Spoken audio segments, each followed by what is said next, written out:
In this video, I'm going to, hello once again.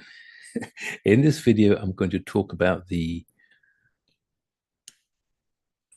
professionals applying for positions in the upper part of the company. So, companies where they have a position which controls large budgets and a number of departments with a lot of stuff. And I'm speaking to those of you who are coming and have that type of job overseas, and to give you some food for thought. Let me tell you a story or stories. We have a number of individuals that we work with, and they've come from they have very impressive resumes and come from places where they've built or they've involved in very big projects. And those projects typically are sometimes bigger than anything we've done here in Canada. So based on that resume, their academic qualifications and the work they've been involved in, the assumption is I should be able to get a job in that position in Canada. I'm going to say to you, just slow down a minute. Many of these people that we've spoken to or we've been involved with have said, look, I've sent numerous applications to many, many companies, and they've, I've been getting interviews, but I haven't got the job. So here's why. Here's the things you need to think about. First of all, are you known in the industry? Now, what do I mean by that? In every profession, especially those where where you have a major responsibility in a company,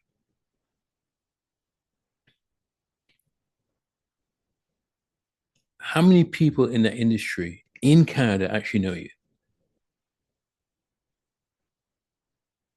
What's your reputation? Even though you're working for that company, you'll have a reputation within that given industry. Now, just pause a minute and think to yourself, when you were back home, and how long did it take you to get to that position? It may have taken you 10 years, 15 years.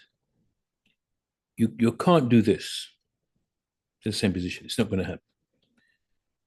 Let's ask the question again. How many people back home know you? How many people can vouch for you, not only in your company, but in your industry? I'm trying to not make this too long, but I need to explain so it's fully understood how this works or could work. How many people back home in your old company or in your industry can vouch for you, probably from way down all the way up? They know the kind of person you are, they know the work you do, and you're also known in the industry. The same applies here. So you have to remember that hiring for that position is very expensive if it's not the right hire.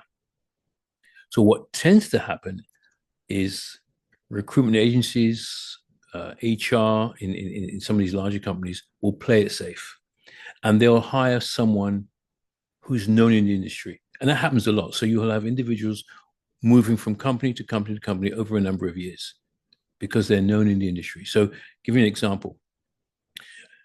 Let's say we have a project and we need some additional staff, or we need some additional machinery that we can't get, or even additional equipment.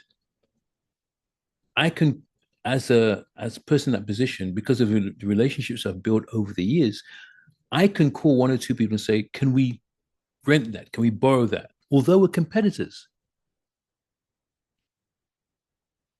So you have to keep these things in mind. Many companies for these positions actually try and hire from within. So you may have to accept a position a little lower down the totem pole in order to get before you get there. But people have to know you. People will work with people and for people they like, whilst they're competent. people they like first, and then like, know, and like. Now, I hope I didn't make that too convoluted, but that's what's happening. Now, again, I'm not saying that there aren't incidents where individuals should have been hired and they weren't, and no one is questioning your competence, because I think a lot of we've seen a lot of guys who take it, especially the men, they take it very, very personally. But they do think these are the things you need to think about from a logical standpoint. Ultimately, these guys are running a business, and they're going to take the safest route when they're hiring for those positions in upper management. Just something to keep in mind. See you again. Take care.